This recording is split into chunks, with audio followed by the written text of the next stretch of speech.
ప్రభునందు ప్రియమైన దేవుని బిడ్డారా, ప్రభువైన యేసు నామమున మీకు శుభములు. జీవముగల దేవుని కృపావర్షం మీపై సమృద్ధిగా కురియునుగాక. ఈ దినం అనగా ఆగస్టు నెల 3వ తారీఖు 2024 శనివారం హోలీ ట్రింటీ చర్చ్ మినిస్ట్రీస్ వారు అందించు అనుదినమన్న ఈ దిన మన ధ్యానాంశం యేసయ్య మనతో ఉన్నారు. యేసయ్య మనతో ఉన్నారు. దేవుని వాక్యం చదువుకుందామండి. కీర్తన గ్రంథం 27వ కీర్తన 10వ వచనం. నా తల్లిదండ్రులు నన్ను విడిచినను, యెహోవా నన్ను చేరదీయును. దేవుడు తన పరిశుద్ధ వాక్యమును దీవించునుగాక. దేవుని బిడ్డలారా, ఈ లోకంలో మనల్ని ఎవరు విడిచిపెట్టినా కూడా, తల్లిదండ్రులు విడిచినా, బంధువులు, భార్య భర్తలు, రక్త సంబంధులు ఎవరు విడిచిపెట్టినా కూడా, ప్రియప్రభు మనల్ని ఎన్నడూ కూడా విడిచిపెట్టే దేవుడు కాదు. నేను నిన్ను విడువను ఎడబాయనని ప్రియప్రభు నాతో చెప్తున్నాడు. యేసు ప్రభువారు ఈ లోకంలో ఉన్నప్పుడు ఆ ప్రభువారు ఈ రీతిగా శ్రవించాడు. నా తండ్రి నాతో కూడా ఉన్నాడు, నన్ను ఒంటరిగా విడిచిపెట్టలేదు అంటాడు. యోహాను సువార్త 8వ అధ్యాయం 29వ వచనం. ప్రభు మనవలే రక్తమాంస శరీరమును కలిగి ఉండి ఎల్లప్పుడూ అదృశ్యుడైన దేవునితో తనతో కూడా ఉండుటను చూస్తున్నాడు. ప్రభు వారి యొక్క విశ్వాసం వల్ల తండ్రితో కూడా నడిచి వెళుచున్నాడు.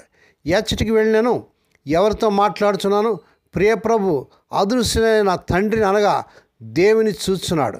నేను ఒంటరిగా లేను అని ప్రభు చెప్తున్నాడు. తండ్రి అయిన దేవుడు ప్రభుతో కూడా ఉంటకు అనేక మంది స్త్రీ పురుషులను అనుగ్రహించాను. లూకాసు సువార్త 8వ అధ్యాయం 2వ వచనం. వీరు ప్రభును ప్రేమించు తమ ఆస్తితో కూడా ప్రభువుకు పరిచర్య చేసి ఉన్నారు, ప్రభును వెంబడించున్నారు. మరియు దేవుడు ప్రతిష్ట గల అపోస్తలులను ప్రభువుకు అనుగ్రహించాడు.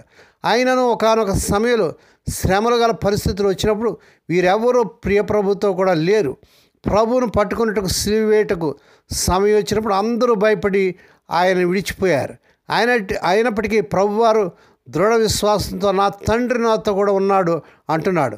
మరియు నా తండ్రి నన్ను ఒంటరిగా విడిచిపెట్టలేదని చెప్తున్నాడు. దేవుని బిడ్డ, నీవును ఇట్టి విశ్వాసమును ధైర్యమును కలిగి ఉండవాలని ప్రియప్రభువారు కోరుతున్నాడు. మనం కూడా ప్రభు వలె దృఢ విశ్వాసం పొంది నా ప్రభు నాతో కూడా ఉన్నాడని అన్ని సమయాలు చెప్పగలిగిన విశ్వాసపు శక్తిని కలిగి ఉండాలి. భక్తుడైన దావీదు గారు రాజు కూడా నా తల్లిదండ్రులు నన్ను విడిచిన యెహోవా నన్ను చేరదీయని అంటాడు అని దేవుని మీద తనకు గల స్థిర విశ్వాసమును దావీదు బయలుపరుచున్నాడు. యేసు ప్రభువుకు చాలామంది శిష్యులను దేవుడు అనుగ్రహించినప్పటికీ ప్రభు యొక్క మనస్సు అదృశ్యుడైన తండ్రి అయిన దేవునితో ఉండినట్టుగా చూస్తున్నాం. తండ్రిని గురించిన తలంపులతో ప్రభు నిండుకొని ఉన్నాడు. ప్రభు కనాన్లో జరుగు వివాహానికి వెళ్ళినప్పుడు తల్లి అయిన మరియ ఆ ప్రభుతో వారికి ద్రాక్షారసం లేదని చెప్పగా యేసు ప్రభు వారు ఈ రీతిగా చెప్పాడు ఆమెతో, అమ్మ నాతో నీకేమి పని, నా సమయం ఇంకనూ రాలేదని ప్రభువారు చెప్పాడు. ప్రభు ఎల్లప్పుడూ దేవుని కార్యాల గురించి వాటిని పూర్తి చేయడం గురించి చింతించు తన ఆత్మలో తండ్రితో ఎల్లప్పుడూ మాట్లాడుతున్నాడు. మరియు తండ్రితో అంటున్నాడు, దేవుని స్తోత్రం కలుగునుగాక. దేవుని బిడ్డ, ప్రభు నీతో కూడా ఉండి నీ జీవితంలో గొప్ప కార్యం చేయవాలని నువ్వు కోరితే ప్రభువులో ఉన్న అట్టి విశ్వాసమును చూచి ధ్యానించి అట్టి విశ్వాసం నీకు కలిగి ఉండట కొరకు ప్రార్థించము. ప్రభు ఎలాగ స్థిరమైన విశ్వాసంతో నా తండ్రి నాతో కూడా ఉన్నాడని చెప్తున్నాడు, అదేవిధంగా నీవు చెప్పగల విశ్వాసం కొరకు ప్రార్థన చేయము మరియు సాధన చేయము. విశ్వాసం అంటే ప్రతి విషయంలోనూ ప్రభు నాతోనే ఉండటం గురించి దృఢంగా చెప్పుకోగలగాలి. దేవునికి స్తోత్రం కలుగును గాక. ఎంతోమంది ప్రియ స్నేహితులు, బంధువులు, నీ ఇంటి వారు నిన్ను బాగా ప్రేమించి ఉండవచ్చును. అయినను నీ మనస్సు తండ్రిని గురించిన దృఢ విశ్వాసంతో ఒక ప్రత్యేకత కలిగినదిగా ఉండవలను. ఎవరైనా మన మనస్సులో అలా ఆధారం చేసుకున్నట్లయితే ఒకానొక సమయంలో ప్రభును అందరూ ఎలాగ విడిచిపెట్టి వెళ్ళిపోయారో అదేవిధంగా నిన్ను విడిచిపోదని గ్రహించుకున్నాము. ఏ విధమైన వస్తువులను, ఆస్తులను మరి మన మనసులో ఉంచుకొని ఆధారపడినను లేక నమ్మికించినను మనకున్న విశ్వాసం సరైనది కాదని మనం గ్రహించాలి. విశ్వాసం సంపాదించుకున్న వారు తమ మనసులో భూ సంబంధమైన వాటిని గురించి ధ్యానించకూడదు, ఆధారపడకూడదు. అలా ఆధారపడిన వారు నా తండ్రి నాతో కూడా ఉన్నాడు అని దృఢ విశ్వాసం కలిగి ఉన్నామని చెప్పలేరు. వారి మనసు నిలకడగా ఉండదు. కనుక నా ప్రభు నాతో ఉన్నారని ఎల్లవేళలా ఖచ్చితంగాను పూర్ణ మనసుతో చెప్పగలవారమై ఉండాలని ప్రియప్రభు కోరుతున్నాడు. అట్టి విశ్వాసం గలవారితో దేవుడు ఎల్లప్పుడూ కూడా నివసిస్తాడు. దేవుడే వారిని నడిపిస్తాడు, ఆశీర్వదిస్తాడు.